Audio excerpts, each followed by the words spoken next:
अंजना, तुमको हम चैलेंज करते, तुम जीडीपी समझा के दिखा देंगे।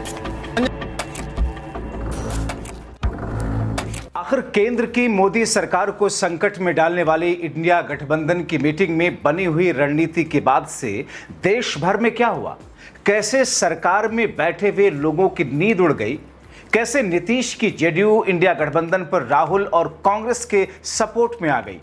कैसे नायडू और शिंदे अब शाह को आंखें दिखा रहे?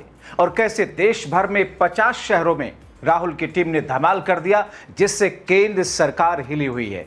सब विस्तार से आपको बताते हैं दोस्तों, मगर उससे पहले मोदी सरकार और भाजपा के एक ऐसे चरित्र के बारे में आपको बताते हैं, रूबरू कराते हैं, जिसे देखकर अंध भक्त भी मोदी सरकार पर थू थू करेंगे। स्वागत है आप सभी का। आप देख रहे हैं द राजनीति का विशेष सेगमेंट खबर और विश्लेषण। मैं हूं जब्बार खान।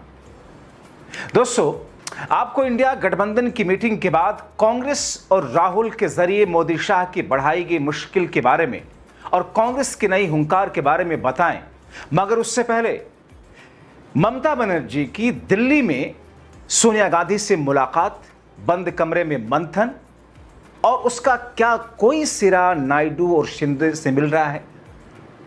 इन तमाम चीजों के बीच में पहले आपको कुछ बैकग्राउंड दिखा देते हैं। एक तरफ जहां देश में राजनीतिक तौर पर उठापटक, उथल पुथल, ममता बनर्जी और बंगाल और टीएमसी का हाल आपके सामने।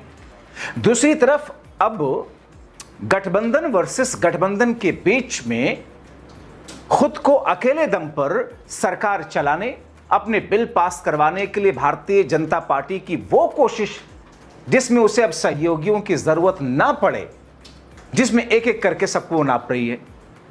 तीसरी तरफ ममता बनर्जी, जिनको मैंने आपको दिखाया था कल अपने एक शो में कि किस तरीके से उनको राहुल का ऑफर हुआ कांग्रेस में टीएमसी के विलय का। अब उसके बाद में ही फौरन दूसरी मीटिंग सोनिया गांधी से, और इसी बीच में और दूसरी तरफ ममता बनर्जी और उनके भतीजे के आवास पर केंद्र की मोदी सरकार के एजेंसी के जरिए पहुंच करके समन देना। इन चारों स्थितियों में इस वक्त हालात बद से बदतर होते जा रहे हैं।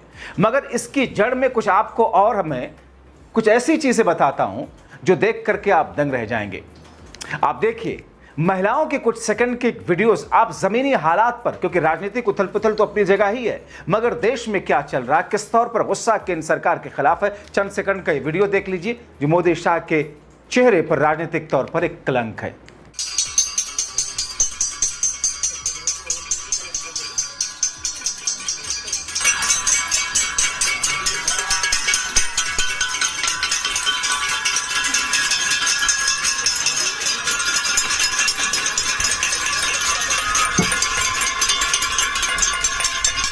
आपको घंटा पसंद है ना, मैं घंटा बजा रहे, गैस का दाम कम करो प्लीज।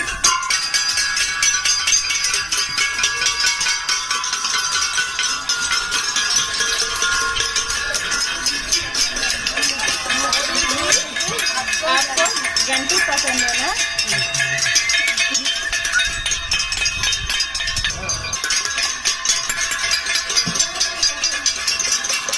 इसी वीडियो को एक यूजर ने शेयर करके लिखा, बजाना साहब को बहुत पसंद है, इसीलिए औरतें घंटा बजाकर साहब का ध्यान सिलेंडर की तरफ आकर्षित कर रही हैं। दोस्तों, अब आपको लगे हाथों कांग्रेस की मनमोहन सरकार के समय का पूरा भाजपाई, इंक्लूडिंग आज की मोदी शाह, उस वक्त किस तौर पर सरकार को आंखें दिखा रहे थे। मगर उससे पहले स्मृति ईरानी का एक वीडियो जो मुझे आज हाथ लगा, हर दिन कैसे प्रेस कॉन्फ्रेंस करके ये साहब क्या कुछ कहती थी।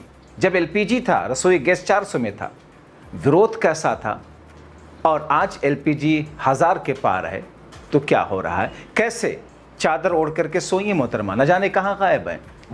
भारतीय जनता पार्टी की राष्ट्रीय परिषद में एलपीजी के कटौती के संदर्भ में देश भर में जो महिलाओं के बीच आक्रोश है, उसे किस प्रकार से हम व्यक्त कर सके, इस चिंता को जनता के समक्ष, सरकार के समक्ष हम कैसे रख सके, इस विषय को लेकर चिंतन हुआ, बातचीत हुई और ये निर्देश आया और ये निर्णय लिया गया कि महिला मोर्चा देश भर में एलपीजी की जो कटौती है, जो कैप है, उसको लेकर संघर्ष करेगी।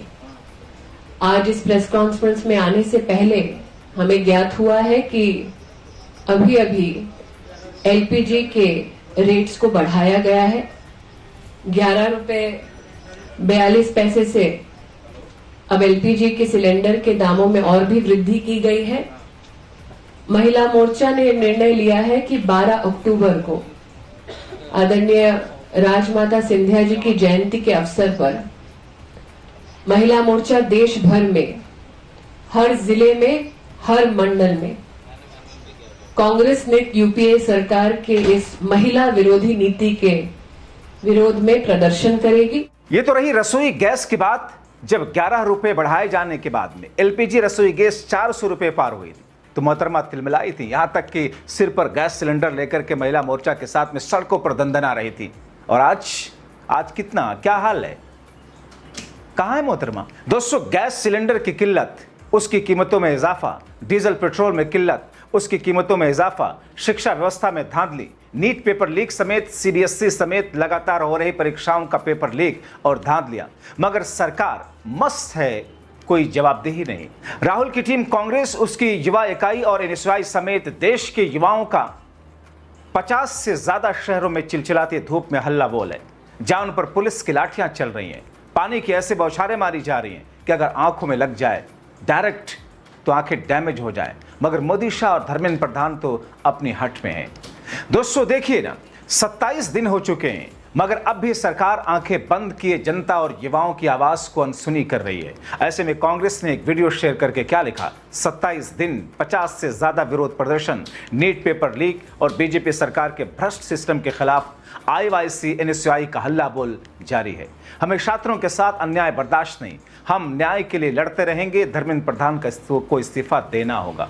नरेंद्र मोदी और उनके मंत्री धर्मेंद्र प्रधान ने नीट और सीबीएसई के लाखों छात्रों का भविष्य अंधकार में धकेल दिया है। फिर भी शिक्षा मंत्री धर्मेंद्र प्रधान पूरी बेशर्मी से अपने पद पर बने हुए हैं। ये मोदी सरकार के टीना मॉडल यानी देयर इज नो अकाउंटेबिलिटी का एक और शर्मनाक उदाहरण है, जिसमें न तो सरकार के मंत्री कोई जिम्मेदारी लेते हैं और न ही पीएम मोदी उनकी कोई जवाबदेही तय करते हैं।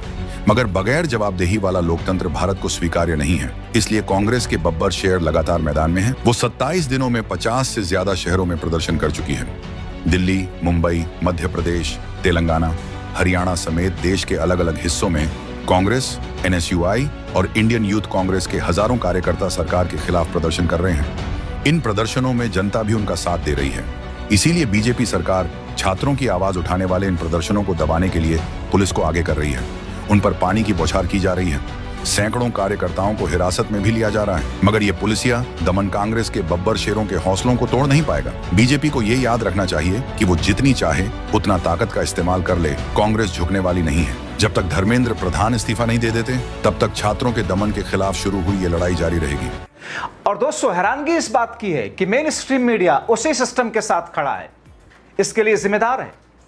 जो लोग इसके लिए जिम्मेदार हैं, जो सत्ता सरकार में बैठे, उन्हीं के साथ मेन स्ट्रीम मीडिया खड़ा है, जो देश के युवाओं के भविष्य को बिगाड़ रहा है। इसीलिए दोस्तों, जब मीडिया, जिसकी जिम्मेदारी मीडिया धर्म निभाने की होती है, मगर जब वो अपना धर्म भूलकर सत्ता पक्ष को बचाने, बड़ी चालाकी से ऐसे मुद्दों पर नैरेटिव सेट करने के लिए आगे आता है, जो जनता के मुद्दों के बजाय सरकार का पक्ष अपना धर्म समझने लगता है मीडिया, तभी तो खान सर जैसे टीचर ने आक्रोशित होकर नाम लेकर अंजना पर प्रहार किया। तिलमिलाहट में खान सर के खिलाफ मानहानि का मुकदमा लेकर कोर्ट पहुंच गई मोहतरमा, जिस पर फिर से खान सर ने नाम लेकर के चुनौती दे डाली। अंजना, तुमको हम चैलेंज करते, तुम जीडीपी समझा के दिखा दो। अंजना सुनो ध्यान से, इकोनॉमिक्स का क्लास ले लेना, 200 रुपए का आता है। ये तुम्हारे बच्चा का स्कूल नहीं है जो 5-10 हजार रुपया लगे वहां पर। एजुकेशन सस्ता सरकार किया है। अंजना ने गलत आदमी से पंगा ले लिया, टीचर सबसे पंगा ले लिया। देखो अंजना, मेहनत की कमाई में ये कॉन्फिडेंस होता है कि नाम लेके कह रहे हैं अंजना तुम गलत करती हो, और दलाली की कमाई की खराबी, अंजना तुम नाम नहीं ले सकती हो टीचरों का, घुमा के कह सकती। यूट्यूब वाले टीचर बोलो ना तनी नाम ले, अंजना जवाब कब दोगी? अंजना, तुमको हम चैलेंज करते, तुम जीडीपी समझा के दिखा दो। अंजना एक काम करना, तुम यहाँ पर माइक लेके बस जहां स्टूडेंट रहते हैं वहां रिपोर्टिंग करके दिखाओ। तुम थूक के चला जाएगा, जमीन से गर्दा उठा के धूरा मुंह में डालते जवानवा घींच लेगा आदमी से, निकाले। और दोस्तों, इन तमाम चीजों पर तुर्रा यह कि सरकार क्या कहती है कि देश में सब चंगा सी, दोबारा से नीट कराया जा रहा है। मगर दोस्तों नीट पेपर लीक क्यों और कैसे हुआ इसकी जवाबदेही तय नहीं कर रही। कह रही है हम छात्रों के लिए विशेष तैयारी कर रहे हैं, उनको परीक्षा देने के लिए जाने के लिए स्पेशल ट्रेन चला रहे हैं जहां किराया भी नहीं लगेगा। बीजेपी सरकार का यह दावा था यूपी पुलिस कांस्टेबल एग्जाम देने वाले युवाओं के लिए स्पेशल ट्रेनों की व्यवस्था की गई है, मगर उस दावे की असल हकीकत में जरा इस वीडियो में देख लीजिए।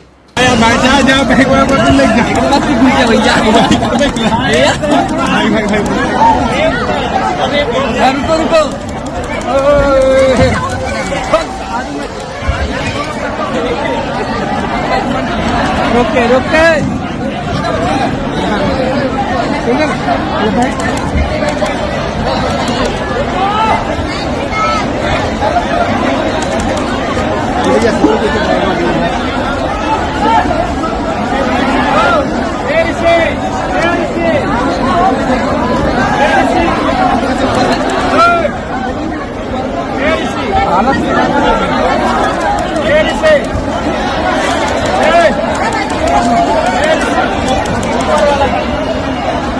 अब दोस्तों इसकी एक वजह यह भी है कि देश के 35% बहुसंख्यकों को धर्म के नाम पर ऐसा भ्रमित कर दिया गया है ताकि उनको लगे कि अगर यह सरकार न रहे, मोदी शाह नहीं रहे, तो फिर सनातन खतरे में आ जाएगा। और इसी आड़ में वो अपनी सत्ता बचाने और लाने के खेल को खेलते हैं।